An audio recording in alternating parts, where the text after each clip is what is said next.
Okay, good evening everyone. Okay, good evening everyone. Welcome back to our bedtime devotional for girls. So before ta matulog atong tagaan gamay higayon, but this is na-impact sa ato ang kinabuhi. So before ta matulog, tomorrow is Sunday. So today is Saturday, December 7, 2024, ang ato ang ika-day 314 sa ato ang devotional. O atong topic karon is about the best time to be obedient. So ang word na sa John chapter 14 verse 21, ang nag-ingon, the one who has my commandments and keeps them is the one who loves me. And the one who loves me will be loved by my Father, and I will also love him and will reveal myself to him. So let us pray. Father God in heaven, Lord, we glorify your name. We thank you, Lord God, for the victory, Lord God, for this day. Lord, we are nothing without you, Lord God. We acknowledge your presence, Lord God. Karong gabi unang amuhat ka, Lord God, sa among kasing-kasing, sa among kinabuhi, Lord. Baguha kami, Lord God, nga may mong sama kang Kristo. Lord, niini nga devotional, Lord God, ikaw magapanglihok, Lord God. Teach us, Lord God. Through your Holy Spirit, Lord God, guide us. Give us the wisdom, understanding, Lord God. For the things, for the message, for your word, Lord God. Ngayon mo i-reveal din ni kanamo, Lord God. Kamita kami, Lord, for your glory.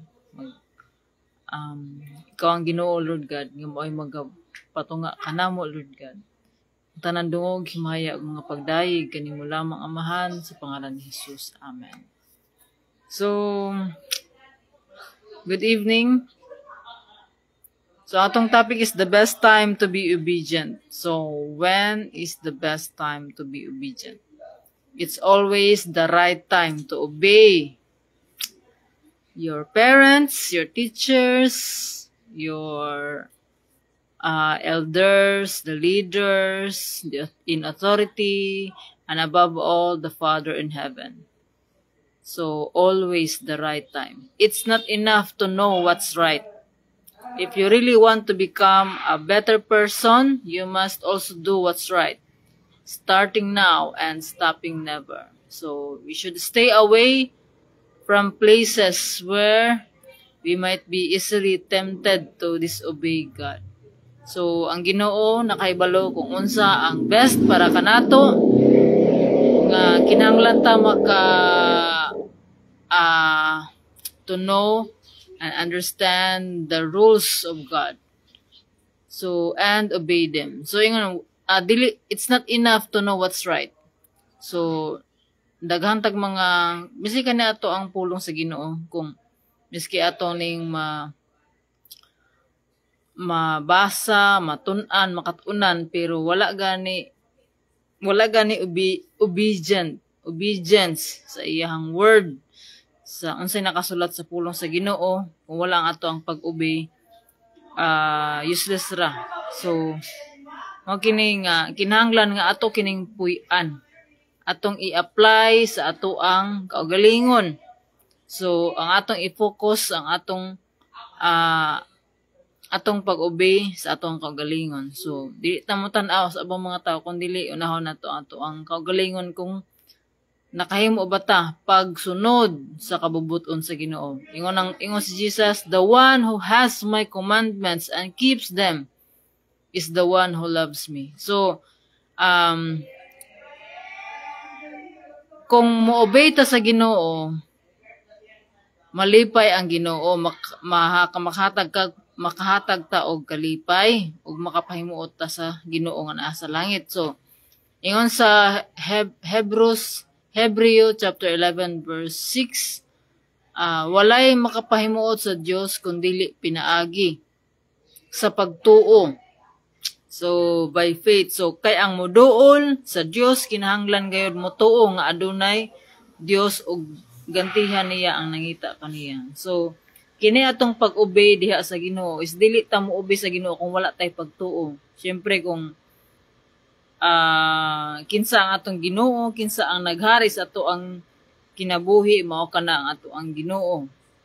O kung mutuo ta ni ana, kung mutuo ta sa Ginoo, syempre mo kuha man gyud ta, mo obey man gyud ta sa iya. Mao na nga if we truly understand the love of God sa atoa.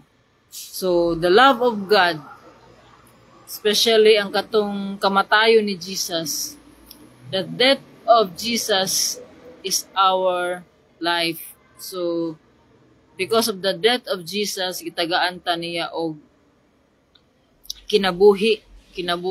Mo ni nga it's a free gift of salvation.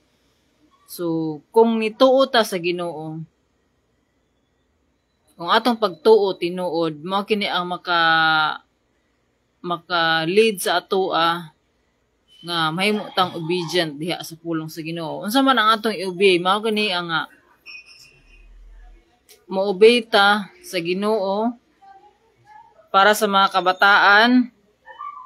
Dili man nato makita ang Ginoo, pero ang atong nakita ang ato ang parents. So the right time to obey is always. So dili nga mo-obey ko karon, unya dili. So dili na tinuod nga pag-obey. So kung love nato ang Ginoo, mo-obey ta sa iyang pulong. Kung love nato atong ginikanan, atong parents, mo-obey ta nila. Agree mga children?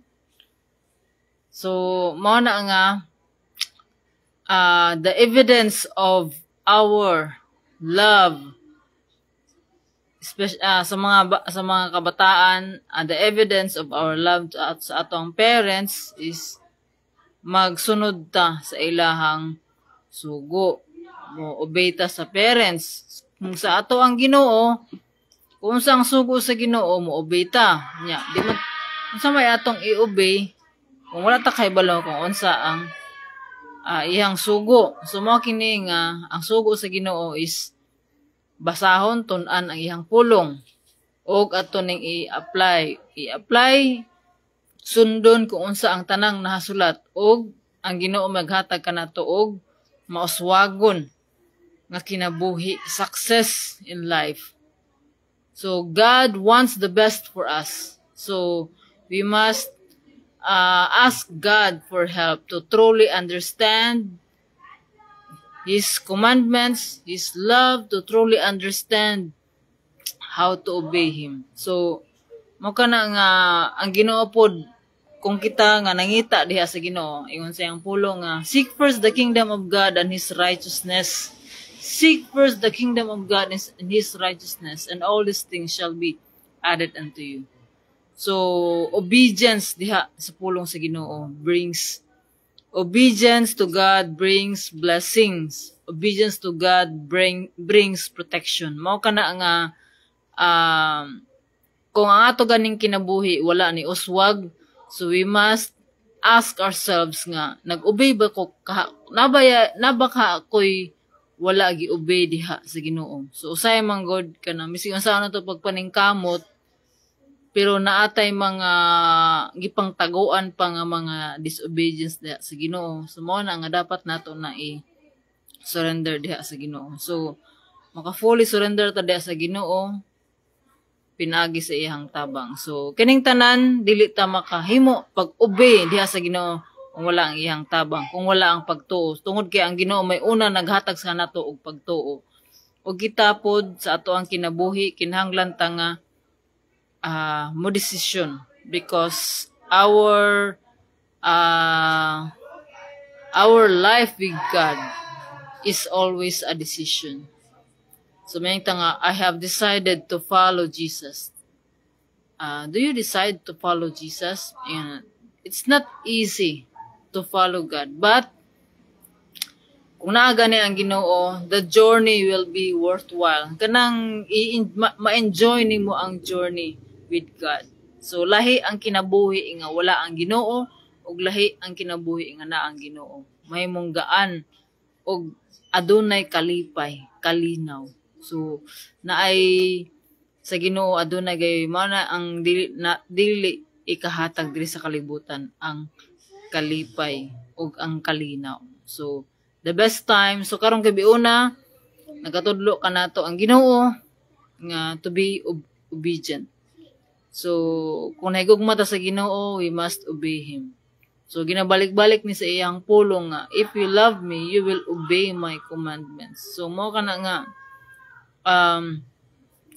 di ta maingon ta nga I love you Lord pero wa ta nag-obey sa Ginoo. I love you Lord, sige ta I love you Lord. I love you lang ba sa Ginoo? Pinagi sa iyang words or dapat nato gyud na i-apply. So to God be all the glory. So let us pray. Father God in heaven, Lord, thank you Lord God for your word. Thank you Lord God for reminding us Lord God nga ang amo ang paghigugma diha kanimo Lord nga aduna kini kabag-uhan, aduna kini ebidensya Lord God sa among pahigugma diha kanimo kun mao ni ang among pag-obey sa imong pulong. Lord, we are nothing without you Lord God. Ikaw nakakita sa mga amo ang kasing-kasing Lord God. Especially Lord God sa mga kabataan, sa among mga kabataan Lord God nga angayon namang pagkatudloan Lord God kung unsa ka ang Ginoo. Tungod kay ang mga kabataan maoy usa sa mga gigamit Lord God sa kaaway Lord God nga para ma-distract, makahatag og distraction Lord God sa among pagtuo. Lord, mamuhat ka Lord God, gamita kami Lord God for your glory. Kaming tanan Lord God nga naminaw ni ini Lord God nga mensahe Lord God. Tabangi kami Lord God nga ang among paghigugma diha kanimo tinud-anay Lord God. Tabangi kami Lord God to increase our faith Lord God diha kanimo Lord God. Nga mahimo kaming obedient sa imong pulong Lord God. Nga ikaw ang among unahon sa among kinabuhi matag adlaw. Kanunay ka namong gina istorya Lord God. Kanunay kami nagatduol diha kanimo Lord God. Tungod kami wala kami mahimo wala ikaw. Ang among panabang nagikan diha kanimo. Lord, salamat sa kadaugan ni ining adlaw Lord God. Salamat Lord sa tanan Lord God. Protection, provision Lord God. Lord, salamat sa imong pag-uban kanamo Lord God karong gabion nagikan sa pagsugod hangtod sa pagtapos. Kining tanan Lord God para sa imong kahimayaan. Dalaygon ka Lord sa way katapusan. Tanan dungog, himaya ug mga pagdayeg. Kanimo lamang amahan nga naa sa langit. Kining tanan Lord ang magkipasalamatan. Giampo sa pangalan ni Jesus. Amen. So again, may gabi. Good night. See you tomorrow. So ugma is a Sunday. So let's have a good night.